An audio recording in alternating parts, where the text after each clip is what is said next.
If we could really narrow down all of the problems in narcissistic behavior to one core problem, it would be the way that they devalue people and discard them. In this video, I'm going to talk about why they devalue people and how this can lead to basically all the other problems that they cause in other people's lives. Welcome to Looking Behind the Mirror, where we explore narcissism and take our lives back as we make sense out of nonsense. As a quick disclaimer, everything I say is based on my opinions and my personal experiences. I'm not a professional, and if you're really struggling, I encourage you to seek professional help. I am providing links below for you. I've already made a video about devaluation, and the focus of that video was more about how devaluation occurs in the relationship with a narcissist. This video is going to be very similar, but more geared towards explaining why they devalue from the perspective of the narcissist. Put simply, narcissists devalue people because people disappoint them. So when you're being devalued, it's because you've disappointed the narcissist. So the next question would be, what was it that they expected from you? How did you disappoint them? The answer to this question is really the key to why relationships with narcissists just don't work. They just can never be harmonious and healthy for both people. You are doomed to disappoint a narcissist because a narcissist's expectations are impossible to meet. Even if they could define what they expect from people, if you were to meet those expectations, they would simply change them. Narcissists can never be satisfied with anything that any human being does for them. They may be for a little while, but nobody can ever fill that void that they feel. Nobody can ever solve their self-esteem problems. Nobody can ever be enough to ever fulfill their expectations indefinitely. And whenever that moment comes where you disappoint them, that's when they're going to devalue you. So if you're watching this video hoping to find some way to avoid being devalued, I'm sorry to say that there really is no way to avoid this.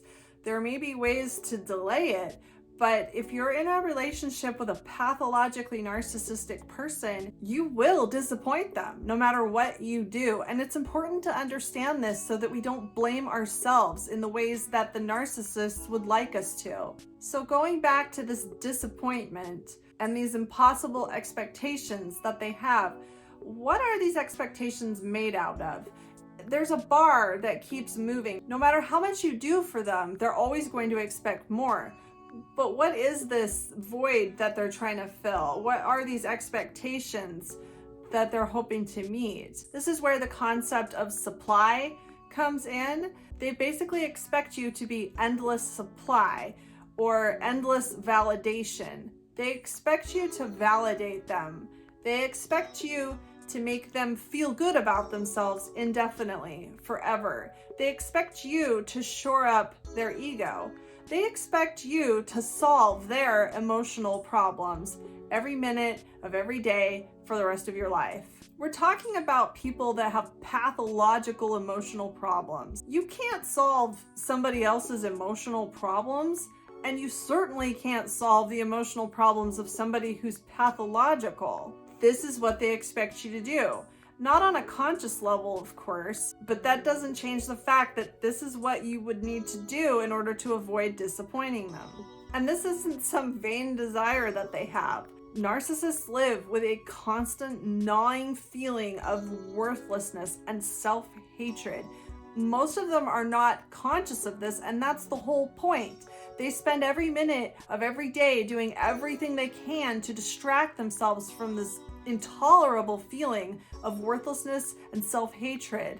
They spend every minute of every day thinking of ways in which they can overcompensate for these feelings, in which they can project these feelings, in which they can pretend that these feelings aren't real. So many of them are successful, and even ones that have been in therapy may never be able to really get in touch with these horrible feelings they have about themselves. The only use that any other human being has for them, other than meeting their physical needs, is to fix these emotional problems that they have, is to make them feel good about themselves. And this is pouring water into a pitcher with a hole in the bottom. Even if you make them feel good for the next 5 minutes, it's not going to mean anything 10 minutes from now. But that doesn't matter. They expect you to be an endless supply of validation and soothing of this open wound that they live with 24/7. Your job is to admire them endlessly, to make them feel important every minute of every day, and to be a perfect reflection for them. Their ego should be served by being associated with you, by being seen with you. And maybe they feel special because they're with you and they see you as a special person, or maybe they feel special because they see you as somebody that's beneath them and that makes them feel special relatively. So if they've chosen to be with you because they imagine that you're going to make them feel good about themselves for the rest of all time, you can imagine how disappointing it would be to them when they realize that you're not actually perfect. You're not providing a perfect reflection for them. You're not making them feel perfect 24/7, and you have your own needs. You actually expect them to do things for you. When narcissists reach this moment of reality that they have to face, they feel like they've been lied to. They feel like they've been betrayed and tricked. They are deeply offended to realize that they're in a relationship with an actual human being. And this is when they devalue you. I probably should have started by defining what devaluing means, but when it comes to narcissistic terms, when they devalue you, they split you. They see you as all bad. They forget anything good you ever did. They see every good moment as some kind of trick. When you told them that you loved them, you must have been lying. When you made them laugh, you must have been manipulating them. When you did all those nice things for them every day of your life for the last 7 years, you must have just been doing that to win them over. You must have just been trying to trick them. Everything that they have ever idealized you for, everything that they have ever loved you for, suddenly becomes clouded and tainted. They see everything through a completely different lens, and there is nothing good about you left. You have no redeeming qualities. The term devalue really isn't strong enough to accurately describe what this means. Their self-hatred, their deep self-loathing, and their feelings of worthlessness are projected onto you. They're projecting all of that self-hatred onto you. You are the one that deserves all of that venom. You're the one to blame for all of these awful feelings. And this is a perfect segue into what comes next, which is the discard. Normal human beings with healthy emotional regulation don't discard people. We don't throw people away. We may cut off contact with people that have a proven track record of being very toxic, hurtful, and/or abusive with us.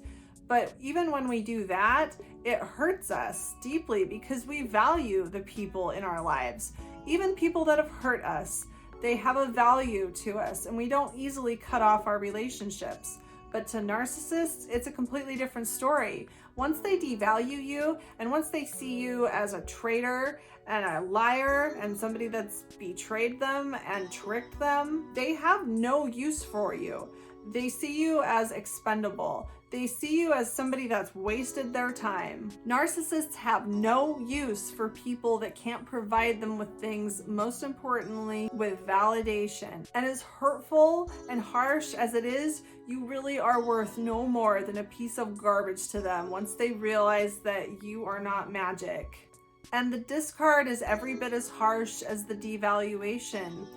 They really can walk away and never look back and never lose a moment's sleep.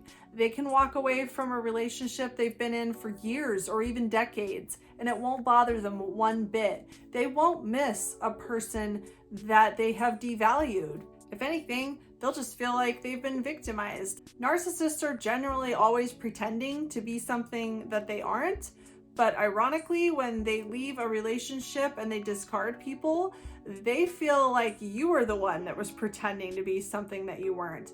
They've projected all of these imaginary promises onto you that they imagine you made, and they look at you as someone that lied and broke promises. They expected you to make them feel great for the rest of all time, and they imagined that you took on this responsibility, and you're the one that broke that promise. You're the one that didn't fulfill what they imagined were reasonable expectations. Now, they can flip back and forth between all these stages: the devaluation, the discard, and the idealization. So sometimes if they don't completely walk away and leave you behind forever, they may go back to the idealization phase. And like I was saying earlier, when they're devaluing you, they're splitting you. They cannot recognize anything good about you, or anything good you've done, or everything good that you've ever done had some kind of evil intention behind it. When they idealize you, they do the opposite. Suddenly you can do no wrong and everything you do is perfect, and you're the one that's going to solve all the world's problems forever until the end of time. And everything bad you ever did was somehow justified, or somebody else's fault, or whatever. Narcissists may go from devaluing you to idealizing you again if they imagine that you might be able to fulfill their needs somehow. We could probably analyze this to death, but I think what really causes a narcissist to go from devaluing to idealizing somebody again is just how they're feeling in the moment, because narcissists really are a slave to their emotions. Whatever they feel is their reality. So if they feel like you have bad intentions and you've disappointed them, that's all their reality is. That's all they can see. That's all they know. But if for some reason, maybe they have a memory of a time that you made them feel really great about themselves. Maybe they have a moment where their emotions just kind of change a little bit. You know, we all have different moods that we go through.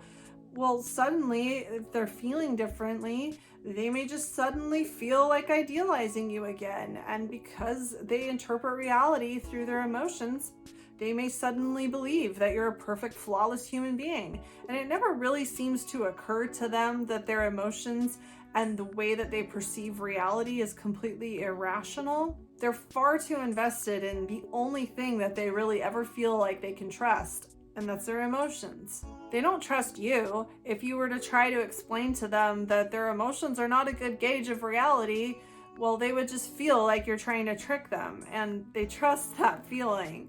That's the only thing they feel like they can rely on. You can't take that away from them. And of course, if they're idealizing you and feeling like you're awesome and wonderful, but then something happens that puts them back in a bad mood, they're likely going to devalue you again, and they're not going to recognize that it's because their emotions just happened to change, that their mood changed. They're going to imagine that you did something, that their change of mood is a direct result of something that you did. To stay in a relationship with somebody that flips back and forth between seeing you as perfect and flawless and seeing you as a worthless human being that can't be trusted and that has never done anything good for them ever is hurtful. It's abuse, especially when that person is able to manipulate you into thinking that somehow you are causing this, that your imperfections are really so intolerable and unforgivable that they're actually causing this behavior, that the narcissist wouldn't devalue you if you weren't such a terrible human being. You really have no control over this cycle. To even think that you may be able to control it would be to think that you can control the moods of another person. And what's more, control the moods of somebody with pathological emotional problems. Living with someone like this and putting up with constantly being either idealized, devalued, or discarded with no way to predict which phase you may be in moment to moment, it's an endless, thankless, senseless, pointless way to exist in a relationship. There are plenty of people that will actually appreciate you. There are plenty of people that can keep realistic ideas of who you are, that can remember all the good things that you did for them when they're upset with you. There are people that aren't going to just throw you away at a moment's notice because of how their mood has changed. I hope this helps. If you like this video, give it a thumbs up and comment below any ideas you have for me for future videos. And don't forget to subscribe to my channel if you like this video and would like to see more like it in the future. Until next time, thanks. Bye.